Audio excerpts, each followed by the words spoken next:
কত টাকা আছে এখানে আপনার লাগেছে? এখানে 50 প্লাস, 50 প্লাস আছে। 50 প্লাস আছে, 50 লাখ। হ্যাঁ, কিসের টাকা এগুলো? ব্যবসা, কিসের ব্যবসা করেন? গার্মেন্টস। গার্মেন্টসের ব্যবসা করেন।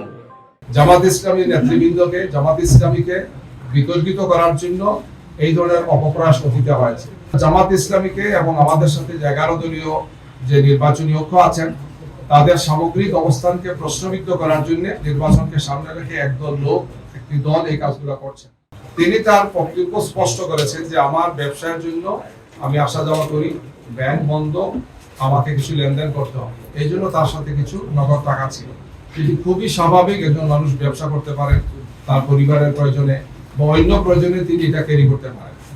এয়ারপোর্টের মতো একটা রেস্ট্রিক্টেড এরিয়াতে যেখানে খুবই লিমিটেড মানুষের চলাফেরা, সেখানে একটা নাটক সাজানো হয়েছে যে তিনি এই টাকা নিয়ে যাচ্ছেন এবং এটা বিভিন্ন অর্থ করার জন্য বিভিন্ন ধরনের বলা হচ্ছে, নিউজ করা হচ্ছে। ইতিমধ্যে তিনি একজন বয়স্ক লোক, একজন দায়িত্বশীল ব্যক্তি আমাদের, তিনি অসুস্থ হয়ে পড়েছেন মেন্টালি এই টর্চারের কারণে। তিনি এই মুহূর্তে হাসপাতালে আছেন, রংপুর হাসপাতালে তাকে নেওয়া হচ্ছে। আমরা খুবই দৃঢ়তার সাথে বলতে চাই, বাংলাদেশ জামাত ইসলামী তার নীতি নির্ধারণ, তার কর্মপন্থা, তার কর্মসূচি এবং তার সাংগঠনিক কার্যক্রম পরিচালনা সব সময় স্বচ্ছতা এবং জবাবদিহিতার সাথে আমরা ভূমিকা পালন করে থাকি। জামাত ইসলামী নেতৃবৃন্দকে, জামাত ইসলামীকে বিতর্কিত করার জন্য এই ধরনের অপপ্রয়াস অতীতে হয়েছে। গত 28 তারিখ আমিরে জামাত যখন কুষ্টিয়া থেকে সফর আরম্ভ করেন, আপনারা খেয়াল করেছেন, তখন মেহেরপুর জেলা আমিরের গাড়িতে অস্ত্র পাওয়া গিয়েছে এই মর্মে একটা নিউজ দেওয়া হলো। পরে দেখা গেল 1 ঘন্টার মাথায় সেটা হচ্ছে বাঁশ ছিল, লাঠি ছিল অথবা এই ধরনের ছিল, যেগুলা কাজের জন্য নেওয়া হচ্ছে, অর্থাৎ সেখানে স্টেজের কাজের জন্য নেওয়া হচ্ছে, শাবল নেওয়া হচ্ছে, কুদাল নেওয়া হচ্ছে। 1 ঘন্টার মধ্যে পরবর্তীতে তার গাড়ি দেখানো, তিনিও গাড়িতে নেই, তার নির্বাচনী কাজে ব্যবহৃত গাড়িতে এই জিনিসগুলো ছিল, কিন্তু বলা হলো যে অস্ত্র তিনি বহন করছেন।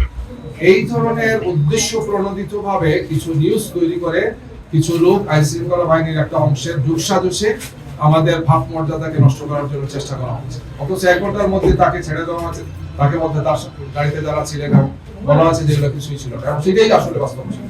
তো এইভাবে আমাদের মনে হচ্ছে যে একদল লোক রাজনৈতিক ভাবে জামাত ইসলামীকে মোকাবেলা করতে ব্যর্থ হয়। জনতার এই যে বিপুল প্রত্যাশা, বিপুল যে আলহামদুলিল্লাহ আগ্রহ আমাদের দিকে, এই জন্য একের পর এক এই সমস্ত ঘটনাগুলো তারা ঘটাচ্ছেন। নারী কর্মীরা আমাদের কাজ করতে গিয়ে বাধার সম্মুখীন হচ্ছেন, ফিজিক্যালি তাদেরকে ইনসাল্ট করা হচ্ছে, কাজ করতে দেওয়া হচ্ছে না, উল্টা আমাদের উপর নারীদের ব্যাপারগুলো কথা ছড়ানো হচ্ছে। এবং এই ধরনের সাজানো ঘটনাগুলো অত্যন্ত স্পষ্ট হয়ে যাচ্ছে। একটা ঘটনা ঘটে, এক জায়গা থেকে তারা প্রেস ব্রিফিং করেন, তারপরে গিয়ে তারা আবার নির্বাচন কমিশনে হাজির হন, এগুলো নিয়ে তারা অভিযোগ করেন। মানে এটা তো রিলেটেড, একটার সাথে একটা রিলেটেড, অর্থাৎ এই ধরনের একটা ঘটনা সাজানো হবে, তাৎক্ষণিকভাবে সেটা ব্রিফিং হবে, তারপর সেটা আইসিতে যাবেন অথবা একটা কর্মসূচি দেবেন। অর্থাৎ জামাত ইসলামীকে এবং আমাদের সাথে 11 দলীয় যে নির্বাচনী ঐক্য আছেন তাদের সামগ্রিক অবস্থানকে প্রশ্নবিদ্ধ করার জন্য নির্বাচনকে সামনে রেখে একদল লোক, একটি দল এই কাজগুলো করছেন। আমরা মনে করি যে এটা সুস্থ রাজনীতি নয়, এটা সুস্থ রাজনৈতিক চর্চা নয়। আমাদেরকে বেশিরভাগ একটি বাংলাদেশের নতুন আমরা বাংলাদেশ করতে চাই। এই নির্বাচনটা খুবই গুরুত্বপূর্ণ। জনগণ যাতে সুন্দর, সুষ্ঠুভাবে, শান্তিপূর্ণভাবে নির্বাচনে অংশগ্রহণ করে, উৎসবমুখর পরিবেশে অংশগ্রহণ করে। আমরা আহ্বান জানাবো যে দেশবাসী তাদের সবাইকে নিয়ে, আত্মীয়স্বজন সবাইকে নিয়ে যাতে, এমনকি তাদের সন্তানদেরকে নিয়ে যাতে এখানে যান। যেহেতু দীর্ঘ একটি সময় চলে গেছে, প্রায় 1.5 যুগ আমরা কোনো সুষ্ঠু নির্বাচন দেখিনি, সুতরাং আমাদের সন্তানদেরও এটা প্রত্যাশা আছে এই ধরনের একটি সুন্দর নির্বাচন দেখা।